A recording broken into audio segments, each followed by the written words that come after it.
I couldn't figure out how everybody could just keep moving forward when, wait a minute, everything just got turned upside down. Nothing is okay right now. I don't know what to expect. I don't know what's happening. Why are we not doing what we're supposed to be doing? Because I want to know exactly what's happening. So for me, then that would be a real emotional struggle. Again, I didn't realize that in the moment, but now knowing that even in adult life, that's super helpful to know, because I can know in the moment when things start to change, okay, I'm going to have to deal with this in a way that no one else is dealing with this around me. This is Andrew Petty is Dying, where we tap into the power of our mortality to become the people we were made to be and live the lives we were made to live. I'm your host, Andrew Petty, and I'm dying. I hate to say it, but so are you. What's a recurring point of irritation in your most important relationship? Where do you consistently feel frustrated at work? What annoys you about your default way of operating in the world? Without a doubt, your personality and the normal and natural differences between yours and other people's personalities are involved in those situations. This is good news because you can do something about it.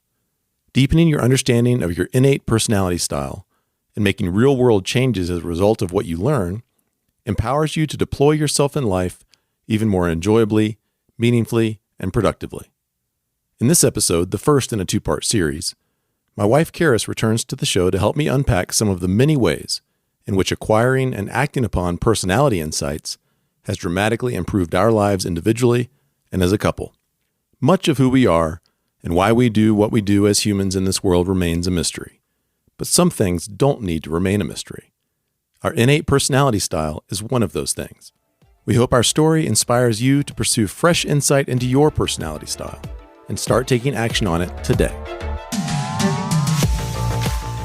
Happy Friday, wifey. Thanks, you too. It's been many moons since we did this, but I don't know, a couple years ago now, we recorded a couple episodes together, fairly close together. First one was episode 21, Sometimes the Grass is Greener.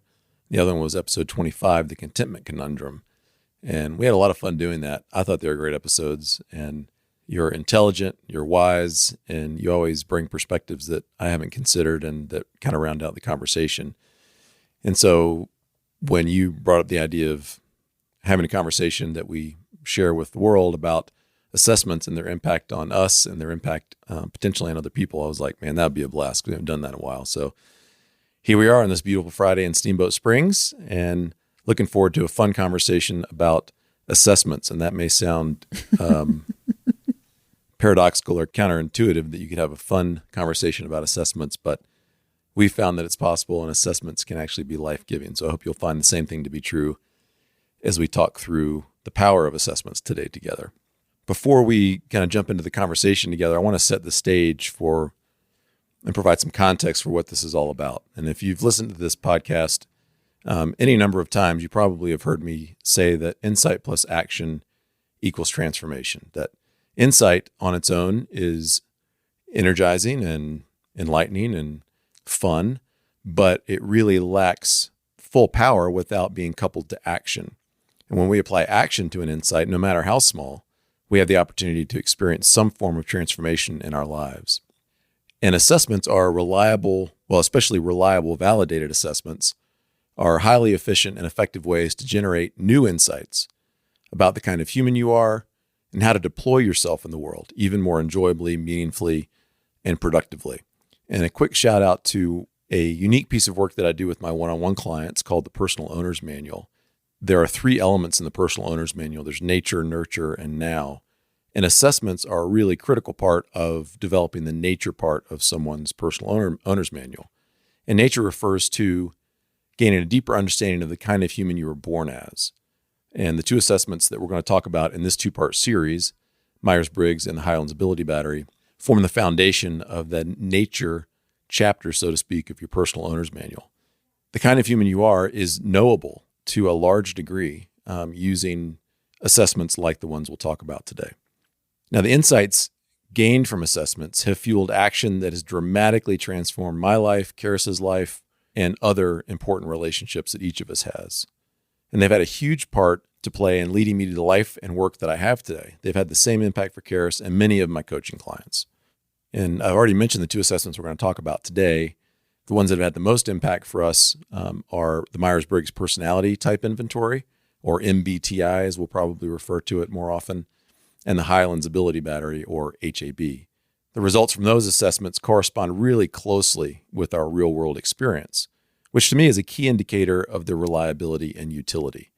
If an assessment can help me understand the world that I operate in and the way that I operate in it better, then it's useful.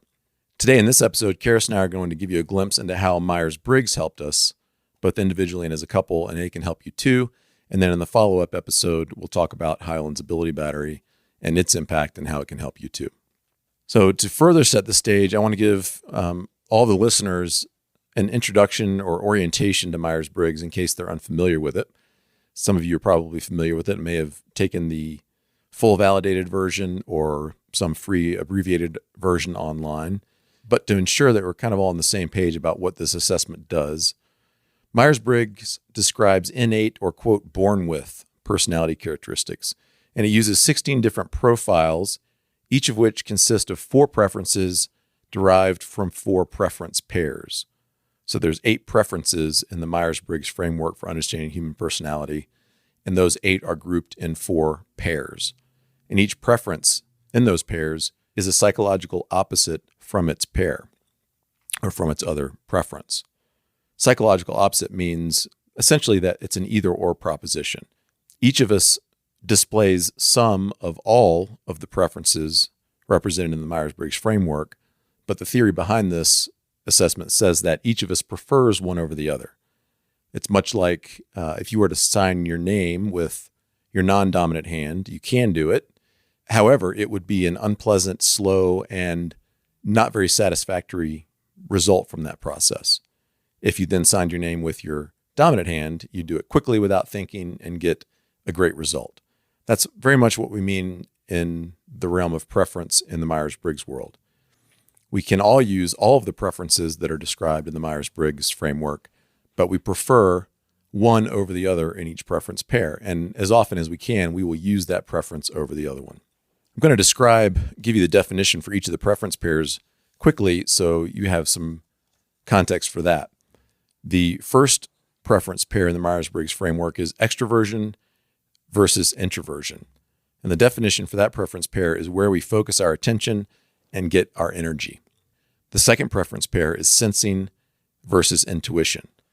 And this preference pair indicates the way we take in information and the kind of information that we like and trust. And you may find as we go through these definitions that the name of the preferences isn't always intuitively matched with its definition. So the language, it's important to get these definitions, to get familiar with these definitions, because the words don't always directly and easily represent the meaning. The third preference pair is thinking versus feeling. This is the way we make decisions. And together, the second and third preference pairs, sensing, intuition, thinking, feeling, represent the core of our personality style. Because if you think about it, those are the 2 things that we're always doing. 1, we're always taking in information, and then 2, we're always making decisions with that information. And the fourth and final preference pair is judging versus perceiving, and that represents our attitude toward the external world and how we orient ourselves to it. Personality isn't everything, but it is a lot. It is a big part of who we are, and it is hardwired. So it factors really heavily into the work that I do with clients to help them understand the kind of human that they are. And the theory of human personality from which Myers-Briggs is derived asserts that each of us is born with a specific, describable personality style. And that style remains essentially the same throughout our lives, even though our expression of it may evolve over time. In addition to helping us understand our own innate personality style, Myers-Briggs also helps us understand the normal and natural differences between people's personality styles. These normal and natural differences are very often at the heart of a lot of interpersonal challenges. And ignorance about those normal and natural differences yields irritation or often even much worse. I have a continuum that I use with my clients to help them appreciate the learning curve they can go through in applying the concepts in Myers-Briggs to the real world, because our goal always is to take the insights and concepts from Myers-Briggs off of the page and into their real lives. And the continuum is this. When we have relative ignorance about the normal and natural differences between human personality styles, irritation very often is the result. You may have experienced that in a relationship with a family member or your significant other. There are just persistent points of irritation in your relationship. Not always, but very often, at least in some way, your personality differences are at work there. So you can imagine if we persist in ignorance about those differences, and then that situation can become more inflamed over time and lead to more and more challenges.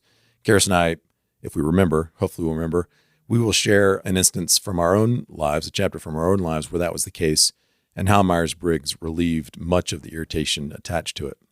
The second point in this continuum is tolerate. So we've gone from irritate, where there's ignorance, to tolerate, where now we have some knowledge of the normal and natural differences between human personality styles. So if there's some aspect of Charis's personality that when I was ignorant of it irritated me, having gained some insight as to what it is, now I can say, oh, okay, it's not that Charis is attempting to annoy me. She functions differently from a personality standpoint.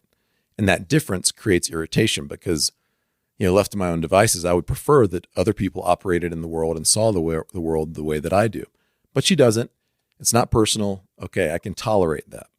The third, and really the magical place to get in this continuum, the third point is appreciate, where I'm no longer just tolerating the difference.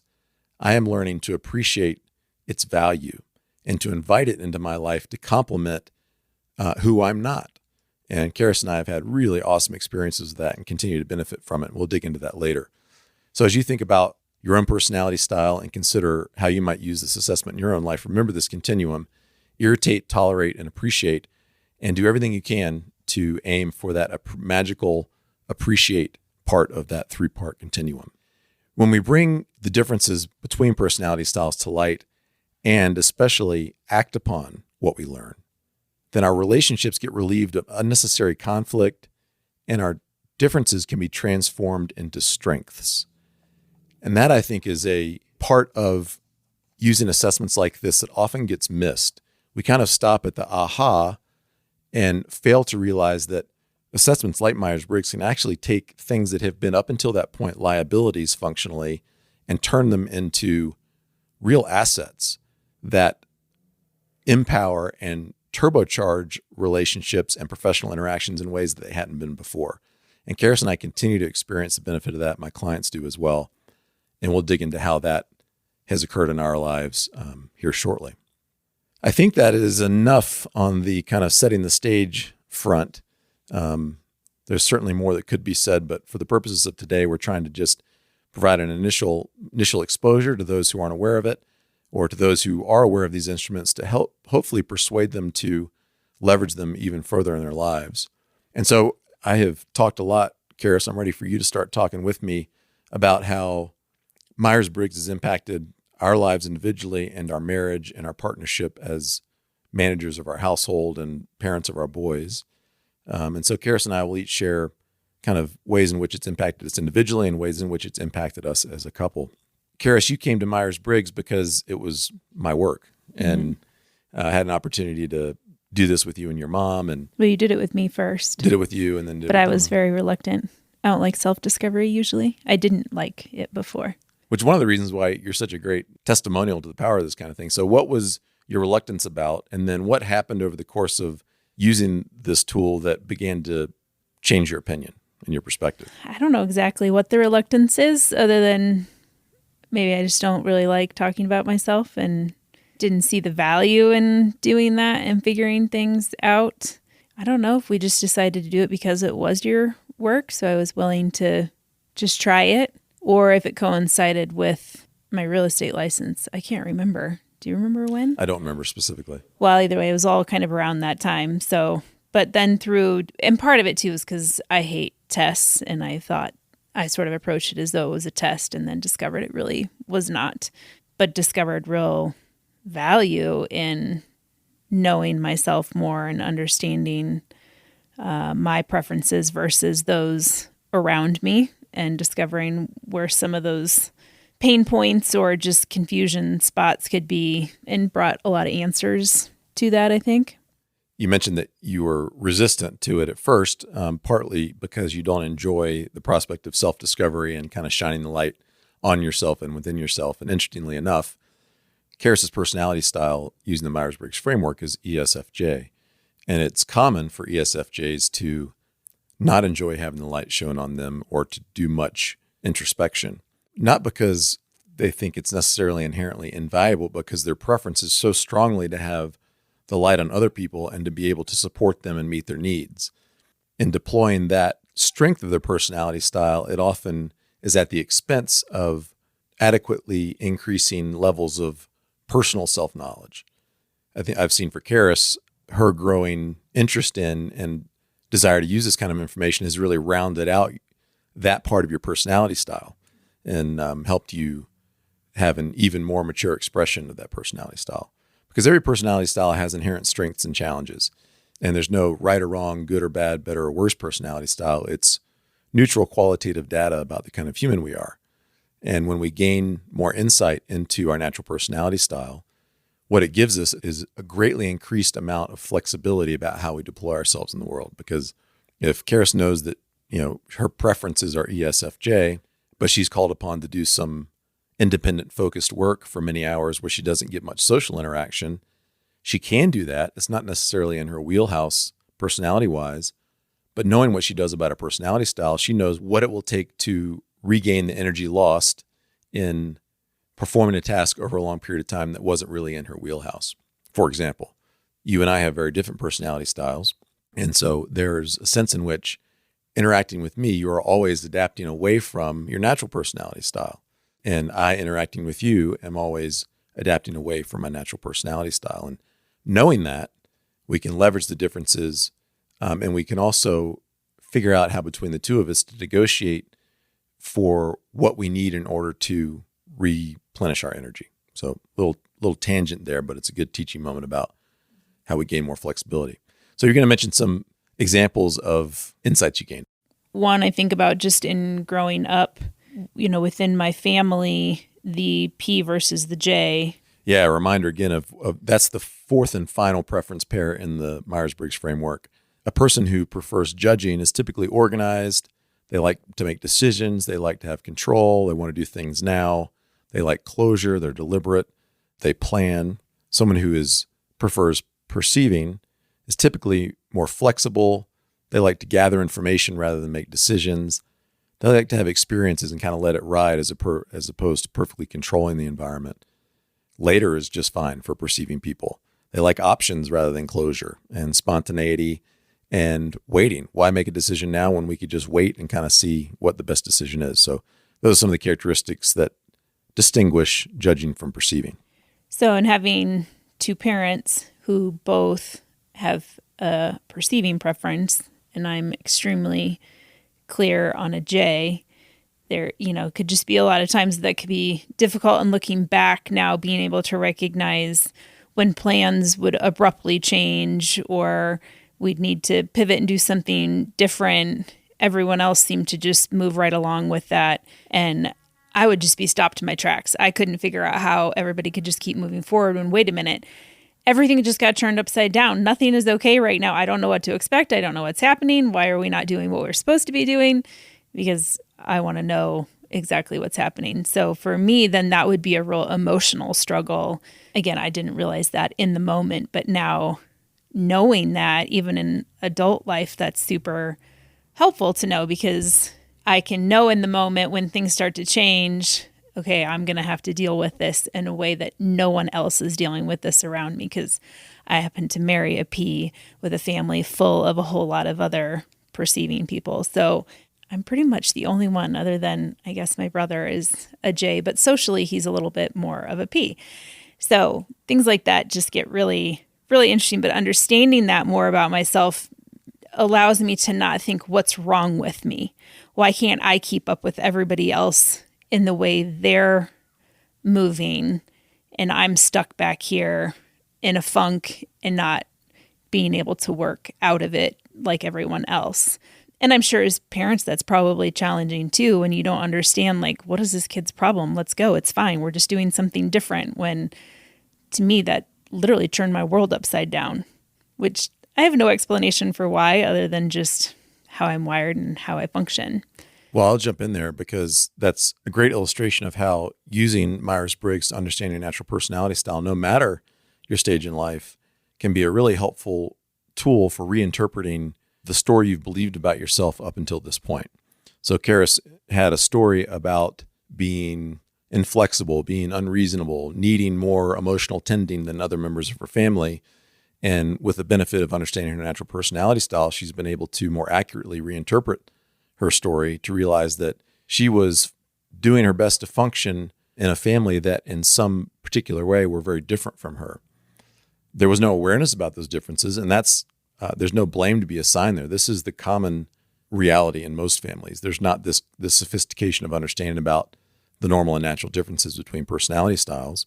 And when there's a dominant personality trend in a family, then those who have that characteristic see that as normal and natural and the preferred one.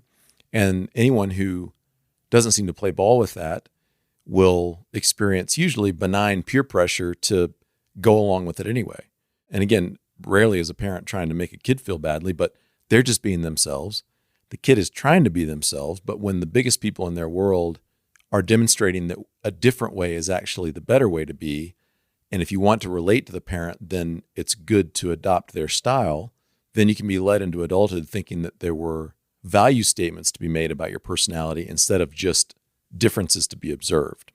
In Charis's case, and in mine, and I'll share that with you here in a minute, she was able as an adult to shed some of the, at least lowercase p pain, right, associated with the misunderstanding of her personality style. Right. Well, and now I just know about myself in those moments. I just need to go take the time that I need. I also just know how to handle it better because I understand what's happening internally. I'm not just a wreck or a moron that can't figure out what's going on. It's actually, oh, okay, things are misfiring inside right now. So give me a minute to get these straightened out and then I'll be okay. Like I can adapt. It will take me a minute longer than someone else who often thrives on spontaneity and all of the craziness of it. I can be really spontaneous when we plan it. I plan the days when I'm spontaneous. And it's great as someone who prefers to be spontaneous to know this about my wife, because if I'm on my game and I'm choosing to be kind and considerate, not over-responsible, but to acknowledge my wife's style, then I can be more J than I might otherwise be. And, we use our calendars pretty religiously as a family because we found them to be a reliable way to sort of navigate our days and weeks. And so, giving her a heads up about things that are on the calendar that are coming up so that she doesn't have to attempt to do a quick gear shift or change in the moment is helpful to her. And I don't always do a good job of that. I also, within our marriage, need the opportunity to be spontaneous sometimes. So it's not a one person defers to the other all the time, ideally, in my opinion. It's we now have more information about how the other person functions and what they prefer. And so how can I demonstrate my love and also help our family function well in light of that information?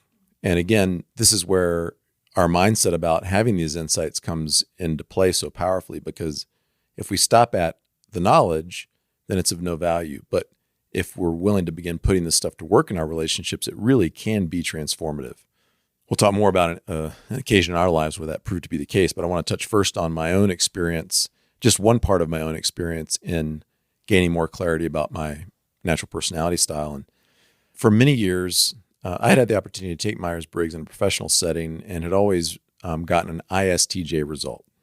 And an ISTJ, just broadly speaking, is sort of buttoned up, dutiful, dependable, will maintain routine tasks over the long haul, likes being behind the scenes, is sort of a steadying influence in any relationship or organization, not going to be terribly interested in being spontaneous or see the value of that.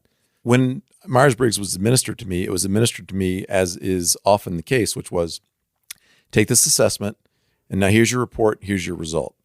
And in the Myers-Briggs world, that is patently inadequate. Myers-Briggs is a subjective assessment. And what that means is that ultimately the taker of the assessment is the one who decides which profile fits them best. So as you go through the Myers-Briggs process, your report, the first report you get is basically your first hypothesis of the profile that might fit you well. Then you go through a guided verification process, either self-guided online or with your facilitator. And that leads you to your second hypothesis of your personality style. And then you do a third and final pass, reviewing different preference or profile options until you realize that this one fits me more than others. And you kind of want like at least an 8 out of 10 level of confidence in that profile. So I had it poorly administered, inadequately administered. And then as I got into coaching work, went to get my Myers-Briggs certification and went through a 4-day process. And of course, I learned how to administer it, and that was useful. But the big personal epiphany for me was that I emerged from that process realizing that my natural personality style was actually INFP, which is profoundly different from ISTJ. And it really was an awakening and a source of tremendous relief for me, because I began to reinterpret my personal past and my professional present in light of that reality, and it helped me make so much more sense of things. I had a 14-year chapter professionally where I had reasonable success and been valued for my contribution. And Charis can tell you, along the way, I always felt inadequate, always felt fatigued, always felt sort of harried and irritated. It's because I had been trying to that environment called upon me to really display ISTJ in order to succeed. So I was attempting to be someone, 8, 9, 10 hours of the day that I really wasn't fundamentally. And that will create all of the emotions and experiences and judgments that I had begun to experience about myself. So there's tremendous relief when I realized that INFP fit me better as I reinterpreted my story, much like Charis had.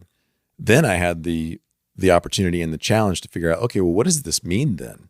Long story short, I can tell you that part of what it's meant for me is doing the work and leading the kind of life that I lead now, because I've worked really hard, as most INFPs would, to align the circumstances of my life in an attempt to realize as much of my potential as I can. That's classic INFP talk. So my life now has only as much structure really as I want it to have. I've got the opportunity to be spontaneous and creative and innovative and big picture. I've got the opportunity to help people in their development. All of those things are right up an INFP's alley. And so it has fundamentally reorientated me in life and put me on a different trajectory in a really liberating and now impactful way, because the work that I do helps people change their lives. And that, by the way, is the kind of work that an INFP would like to do. So maybe it would be good for you, Charis, maybe to describe the difference between me in that environment, attempting to be, at least looking at that environment and my function in it through the lens of ISTJ, trying to be someone who I wasn't, and then describe your experience of me now, attempting to create a life that aligns with INFP. I think what you said is very accurate, being definitely more exhausted by it, a little more irritable. You didn't look forward to a lot of the aspects of the job until certain things came along, certain projects that popped up that you would then get excited about and a little more energized by when you were leading, other directors, essentially doing coaching type work. That's when you did come home a little more jazzed and excited about what you were doing. Otherwise, it was basically never feeling like you measured up, never feeling like you were doing a good enough job and maybe weren't even capable of doing a good enough job, as opposed to, it just drained you completely too. So there wasn't much spontaneity, even socially, because you were just wiped. But now you do have all the flexibility and a little more variety in autonomy.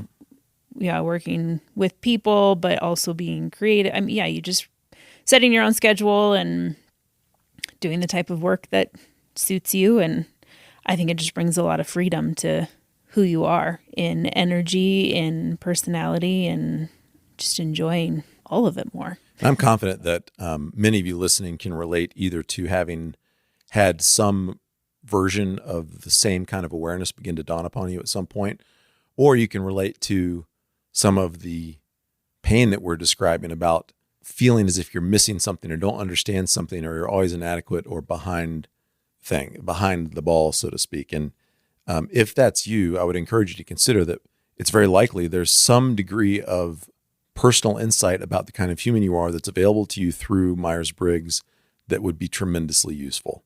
It would relieve you of maybe long-held value statements that others have leveled towards you and you have held on to, and give you the opportunity to begin, if you choose, creating a life that aligns more with the kind of human that you are.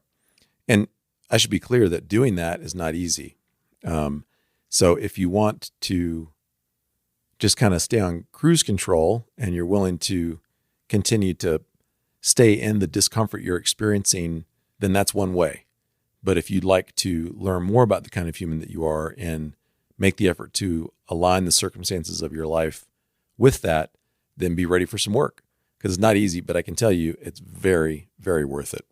My line of work does not have much structure unless I impose structure upon it, and that wouldn't normally be a good fit for an INFP. Typically, it's good for them to have some external structure for them to work within. And I can tell you that the creation of that structure has been one of my biggest challenges, figuring out how to manage my time, figuring out which things to give my energy and attention to. But because I so prize autonomy and independence and creativity and being able to do my own thing and spontaneity and have my own schedule, I've persisted and over time have created an adequate structure for me to operate within. Let's talk about some other key realizations we've had as a couple and individually. The next one I wanted to refer to is, unless something's come up for you along the way, is the extrovert-introvert difference between the two of us. And this is a classic point of tension and contention in relationships, especially among significant others. And we have, through Myers-Briggs, come to realize that Charis is very clearly an extrovert and I am very clearly an introvert. But there's one thing important to know is so many people just think introvert, shy, extrovert, outgoing. And that was a huge realization for me that is absolutely not the definition of it, because in all reality, you are almost more outgoing, quote unquote, than me. You have phenomenal people skills. You can hold conversations. You're very curious about people. You're not afraid to talk to strangers. But here I am as the extrovert who can be shy around strangers, much more intimidated by having conversations, but learning that it's truly where you're re-energized. And that was very clear, especially in our, quote, previous life, where your job had drained you. And if someone had invited us to dinner, that was a big fat no. Like, no way, you've got nothing left for that. And here I was, a stay-at-home mom that was like dying for adult interaction. And not just that, but realizing I needed my cup filled by energy of people. For me, that's been a helpful way to understand that it really doesn't have anything to do with how you interact with people. It's when you need to re-energize, you want to go spend a few hours 100% by yourself. To me, that's like a punishment to go spend 3 hours by myself, unless I have a really good movie or something. So then for you also understanding, like, if I've had a long week and we can go out with friends, like, that's going to bring my energy way back up.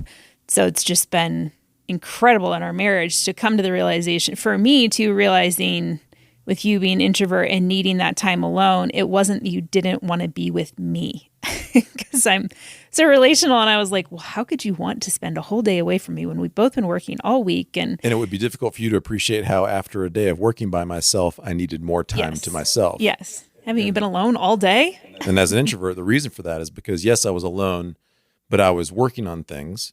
And the kind of alone time that introverts typically need is time alone doing what they want, where they want, for the length of time that they need. And to your point that you just made, it took a while for me to help you understand where I was coming from as an introvert, and ultimately to tell you it wasn't that I didn't want to be with you, is that I didn't want to be with anyone. And that was a function of personality, not a personal thing.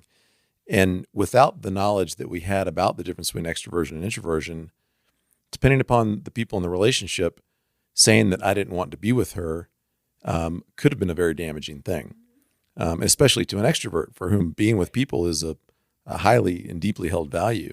And so that helped us a lot, because I would begin to realize some of the symptoms of me not having had enough what we now call I time, introvert time, instead of me time. And Charis would begin to recognize those symptoms. And occasionally she would say, do you need to go be by yourself for a while? Because I was irritable, I was distant, I was there, but I wasn't. To me, the biggest characteristic of it is you just weren't fully present. And so I knew by you actually not being present, going away for whatever time you needed, that then when you came back, you would be fully present. So then I would have quote, all of you with me rather than just a little bit of it, which was more trouble than it was worth, because then it was just, not great time between us. But then when you're both healthy, then you can enjoy your time together. And I was tempted to feel badly about wanting or needing additional time to myself. What I've come to realize, though, and I want all the introverts out there to hear this, number one is introversion is not a disease that needs to be cured. There's nothing wrong with you. Many of the most significant contributions that the world has known have been made by introverts, because one of the reasons is precisely because they like to spend a lot of time alone reflecting and thinking and looking into things deeply. It's not a disease. It doesn't need to be cured. The second thing would be, for the introvert, getting time alone is not a luxury. It's a necessity. As I began to realize that, I began to be willing to negotiate more assertively for that time. And as Charis saw the value of me getting that time, she began to agree to those negotiations more often than she had in the past, when it felt like I was just asking for another perk. Well, and especially when you if you have young kids at home, that's an even bigger ask. When I've been taking care of the kids and they're like, hey, I need to go away for 3 hours. I'm like, sweet, that sounds awesome. Because in those moments, maybe I would want to go away for 3 hours. But again, just having to recognize, okay, this is what's necessary for you to be healthy. Therefore, you will be a better partner, a better dad, and everything when you come back. So yes, it definitely became easier to then say, yeah, absolutely, go do that. And not that everything is keeping tabs, but then also it'd be easier for me to say, okay, then I need to make sure I get a night out. Like I need to find some girlfriends and we're going to go out for the evening. And then it would be easy for you to be like, oh yeah, okay, great. Because you're going to come back full of energy and, ready to go. So understanding that definitely made it easier to sacrifice and compromise when needed, because then we're both getting what we needed, came back to each other healthier, more full, which just always makes for a better relationship. And another message to introverts, I do think it's incumbent upon us to realize, if we're in a relationship with an extrovert, that there are some times when we're just going to have to push through and not get in that moment what we need, especially when you're a parent, because you don't always have the luxury, quote unquote, of taking the time you believe you need when you want to take it. However, you can then know, if I continue to not get that alone time, where and when can I do it? Because it does need to happen at some point. And I've learned that rather than waiting until I have to get some alone time, it's better for me to figure out how to sprinkle those times into my day, so that by the time I'm back with my family and we're together, I'm not in desperate need of alone time. And so in my current life, I take several short walks a day. I spend a fair amount of time, quote, not working by myself, so that I'm typically more available to my family when I'm with them. And that's taken a lot of experimentation over time and takes ongoing negotiation with your significant other to make that work. And one pattern doesn't always work for every season of life. So this information just creates more awareness. Again, it gives you more flexibility. It relieves unnecessary stressors in your partnership, and it provides new power in your partnership too, that we wouldn't have been able to experience otherwise. One more thing on the extroversion-introversion preference pair. One of the most useful ways of understanding the distinction between those two that I've ever heard is in the amount of external stimuli that each of those preferences likes and can tolerate. And typically, an extrovert enjoys and can tolerate much more external stimuli than the introvert. A simple example of this is, Charis and I can be sitting on the couch in the living room and the TV's on with nothing of significance, and Charis might also be on her phone, and there may be even music in the next room. And for Charis, that is not a stressful environment. And we're not physically active, so it doesn't look like anything energy draining is occurring. But for me, sitting on that couch with the TV going, Charis on her phone, music in the distance in the background, my energy level is going down because of the amount of external stimuli. I need an externally more ordered and peaceful environment in order for my internal world to feel orderly. So think about that and consider, kind of what is your tolerance for external stimuli. And if you don't mind a lot of different things going on around you, in fact, you might be one of those people that if you have a desk job, you sit at your desk and you got music going and you're chewing gum, and kind of the more external stimuli you have, the better. It helps you focus. Then it's very possible that you prefer extroversion. If you find yourself to be more the opposite, it's very possible that you prefer introversion. I found that to be a really useful way of understanding that. Anything else on the extroversion, introversion front? I don't think so. Let's talk about the experience about midway through our marriage when we began to learn that we really spoke different languages. And I'll set the stage for this one. We had moved to Colorado about a year earlier. We're living in a small condo, so we were kind of on top of each other and our boys often. And at that time in life, I was in school and working construction. And so I'd work construction, come home, eat, and then do school. And I'd be sitting at the desk back in the bedroom, and Charis had a little desk set up in the living room area. So it was common in the evening for her to be at her desk and me to be at mine. And I was usually in the kitchen. Okay, kitchen. It was usually during dinner time. Well, the times I remember, I would come out. Anyway, I'll finish setting the stage, and then you can fix it. I would be working back there and suddenly have some thought, and typically a bigger picture thought or idea like an INFP would. And I would come out to Charis and unthinkingly just begin to share that thought that was ultimately, in my mind, leading to a question that I wanted her thoughts on. And I would, and with the benefit of hindsight, I now see that I would start off with, number one, I hadn't asked if it was a good time. And number two, I would add a lot of extraneous context that to me was kind of interesting, but for someone with Charis's personality style was completely irrelevant and not helpful in the moment.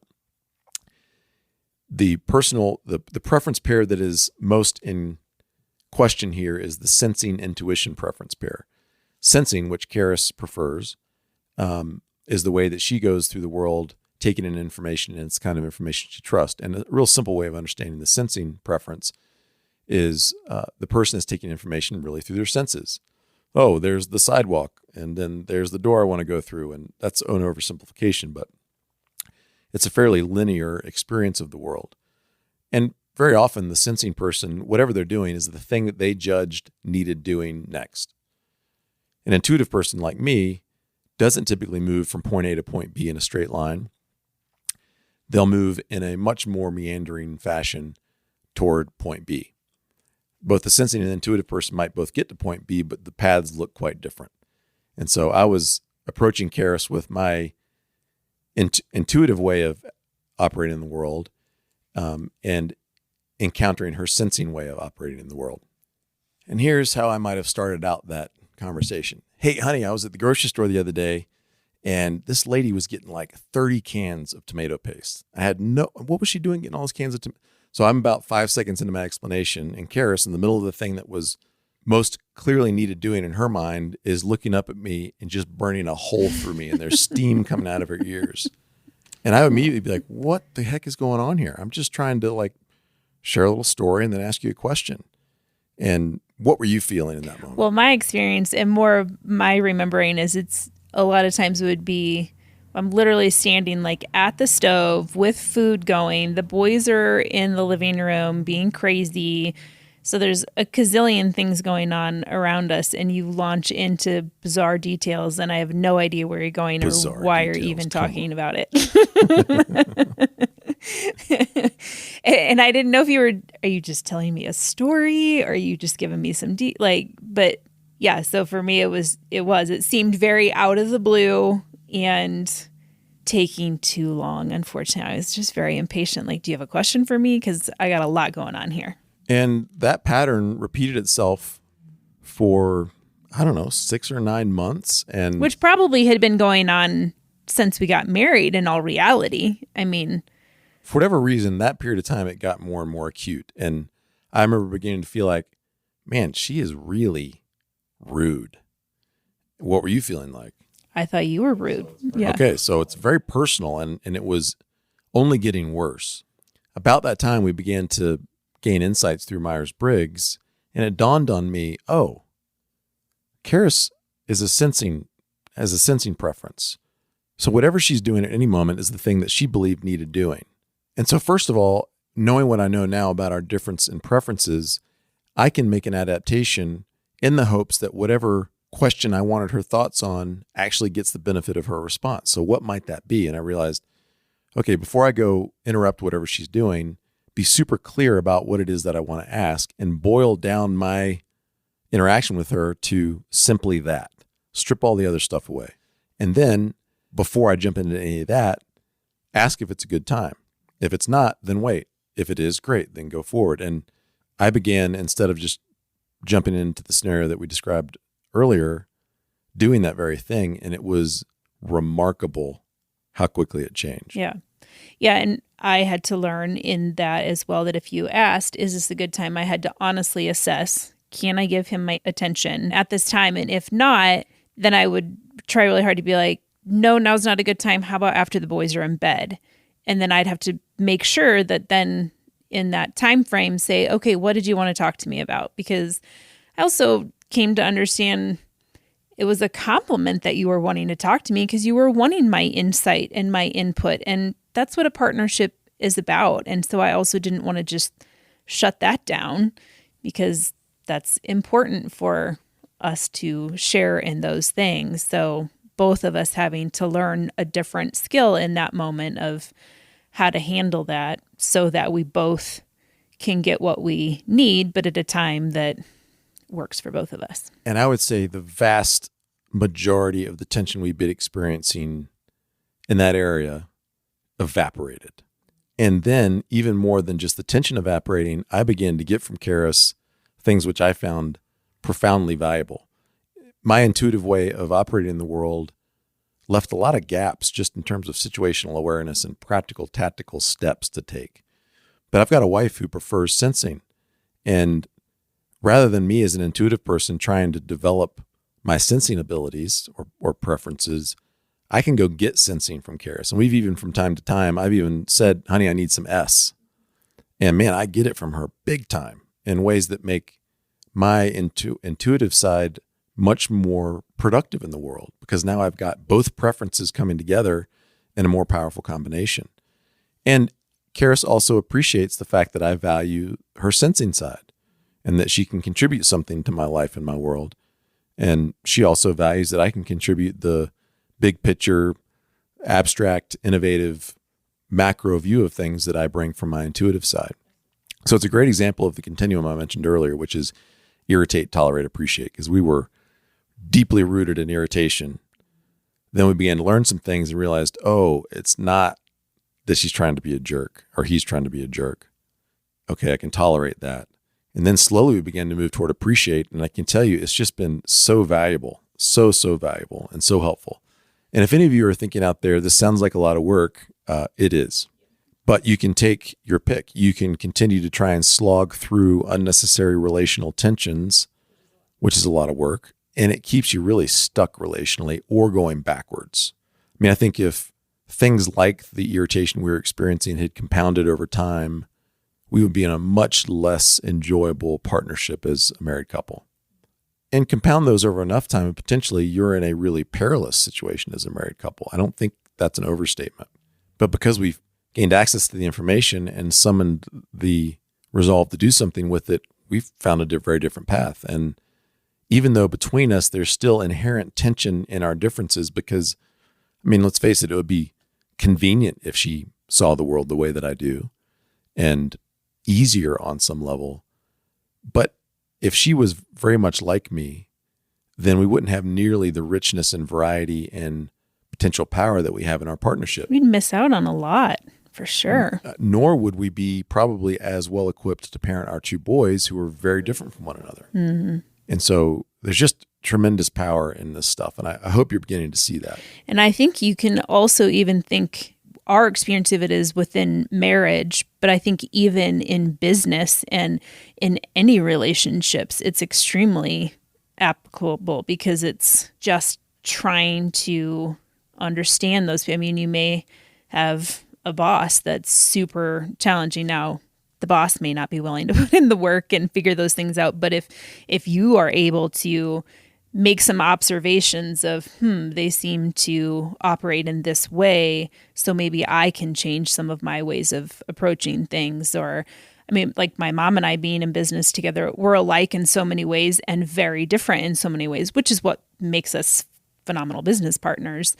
But I think there could definitely be times that we might drive each other crazy on certain things, but understanding, okay, you're going to come up with a ton of different ideas and I'm going to poo-poo everything because I'm the one that thinks all logically about it. Like, just approaching okay, hey, that's a great idea. But if we do that, here's what that means.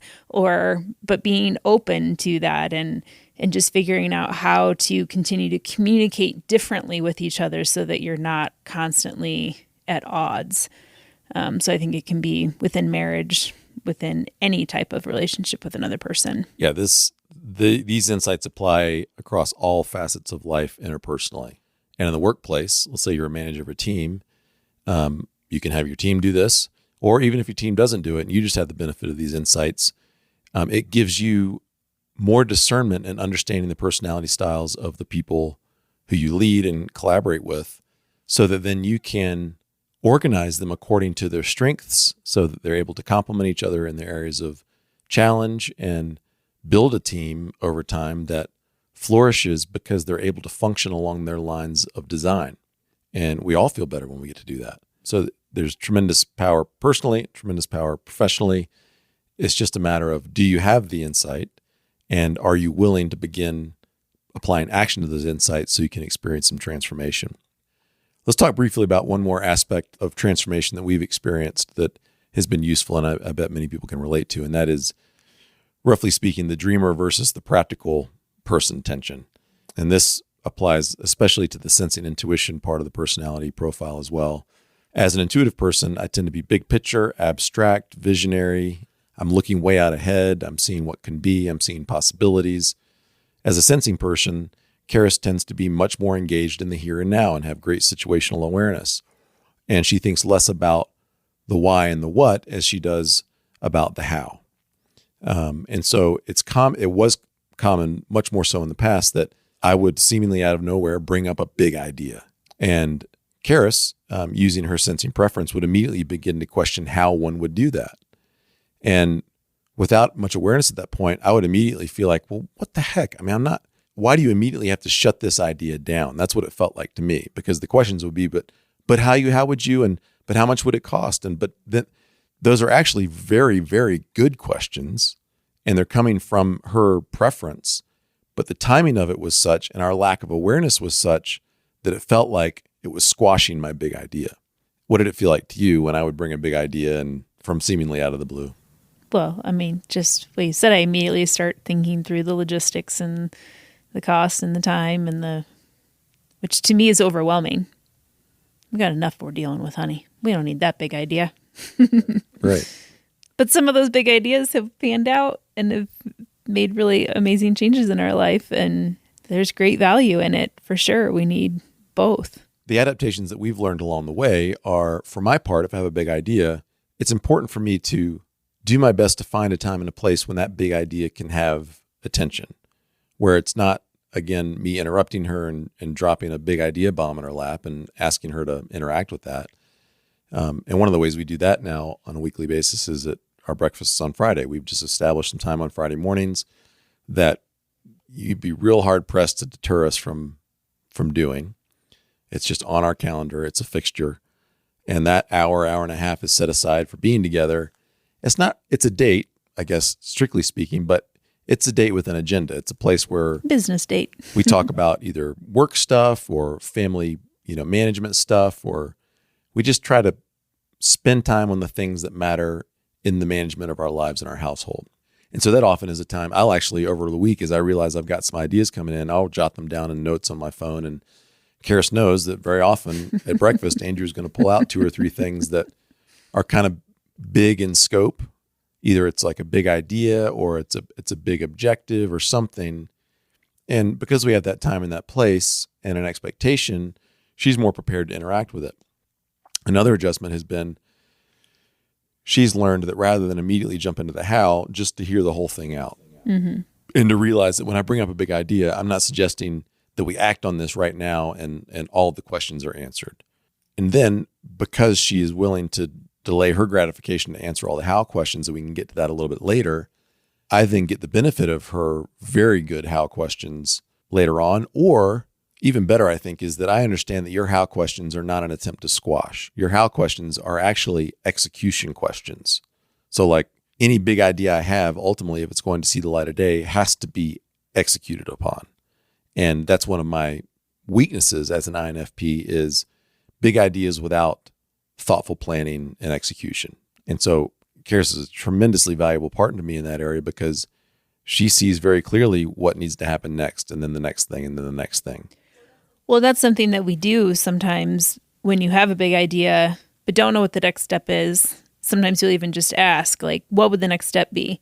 And that's helpful for me because then I do get to execute and say, well, here's the first thing you need to do. Because then I know in that process, all of these questions are going to come up if this is something that's actually going to play out. The how, the cost, the when, all of those things are. So if I get to just say, well, here's the first thing I think you should look into, because then sometimes you're like, man, never mind, that's not going to happen. Or, hey, guess what I found out? And for me, then it's like, oh, okay, well, let's move on to the next step. Here's what I think should happen next. And then we're doing it together, but in our own lane, which I think is really a beautiful thing. And for those of you who see applications in the workplace, maybe you're the big picture person and you realize there's some tension between you and another member of your team because anytime you start talking big picture, they start talking how, and it feels as if they're squashing. Realize you've got a potential powerful partnership there that isn't being realized because of the misunderstanding about what's happening. Or maybe you're the how person who is getting annoyed by the big idea person.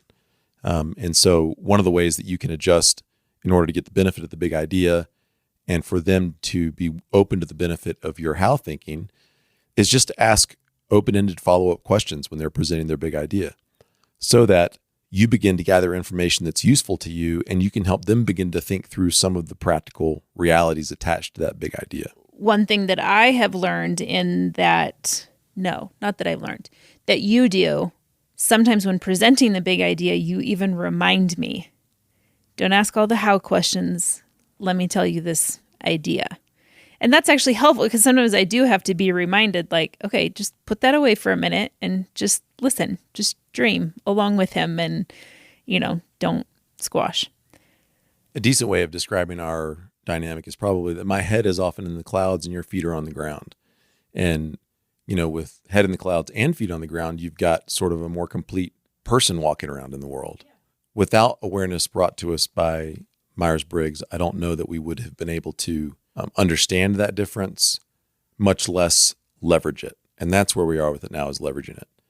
As I'm talking, I want to be cognizant of the fact that in sharing this stuff with you, we're not tooting our own horn. We're sharing with you lessons we've learned over many years of doing a lot of hard work in these areas because we've been so thrilled with how it's benefited our partnership.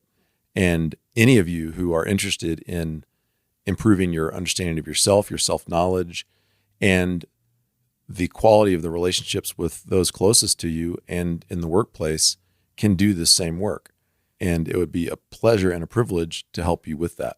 So we're not tooting our own horn, just sharing with you because it has been so enriching and so useful for us and helped us navigate what are very real differences. Unnecessary tensions get eliminated and available power gets unleashed. That's a reasonable place to stop, I think. We will leave it there for now on Myers-Briggs. And then the next episode, Charis and I will talk about the Highlands Ability Battery, which is an objective assessment that helps you understand the abilities that you were born with as compared to skills that you acquire along the way. They're hardwired, and they are another important part of understanding the kind of human that you are and how to deploy yourself more enjoyably, more meaningfully, and more productively in the world. So we'll close it out for now. Charis, thanks for being a part of this again. I always love our conversations, and I hope our listeners do too. Very fortunate to have such an intelligent and wise partner. And I think you guys will see next time we talk some of the ways in which Charis and I have learned just how intelligent and wise she is through the use of an assessment, strangely enough, and how it's changed her life and changed our partnership. So I want you all to remember, as always, you are going to die, but you are not dead yet. So why waste any more time trudging through unnecessary personal and professional challenges? Get actionable insight from Myers-Briggs and begin transforming your life right now. If we had a nail to drive in, it wouldn't make much sense to ignore the hammer lying in plain sight. But this is effectively what many of us do when we don't take advantage of tools that are readily available to help us resolve unnecessary tension, conflict, frustration, and confusion in our lives.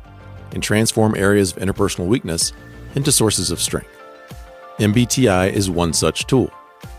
Will you pick up the hammer or ignore it? There are a couple of ways you can kick off your journey toward deeper insight into your innate personality style. Visit mbtionline.com to take the validated self-guided version independently for $50. Or work with me from start to finish and get supplemental coaching to ensure that your insights are converted into real-world action to create the transformation you desire in the areas that are most important to you. If you take the online version independently, connect with me for support interpreting your results and applying what you learn. Our innate personality styles are at the heart of our identity. The clarity and stability of our identity in the world have everything to do with how enjoyably, meaningfully, and productively we operate in the world. 2 recent episodes make a compelling case for fortifying our identity and pair well with this one. Episode 81, How to Change the World, and Episode 82, The Global Fish Pond Crisis. They're both short solos, easy to knock out in one 20-minute car ride. I'm taking a break from the show in July, so this is the last episode until August. Lord willing and the creek don't rise, I'm looking forward to a great second half of the year with more enlightening conversations, including part 2 of this part 2 series with Charis. That episode will explore the game-changing power of gaining deeper insight into your natural abilities, the abilities you were born with. Together with insights about your personality gained from MBTI, insights into your natural abilities form a really solid baseline understanding of your nature, the kind of human you are.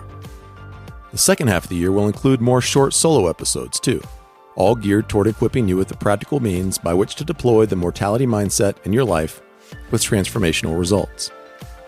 Thank you for your time, attention, and trust. Those are precious commodities, and I don't take them for granted. I hope you and yours have a wonderful July. In the meantime, as always, you can find me on Facebook, Instagram, and LinkedIn at Andrew Petty Coach, at andrewpettycoach.com, or email me at andrew@andrewpettycoach.com. I've said it once already in this episode, but it's worth repeating. Remember, you are going to die, but you're not dead yet, so get after it.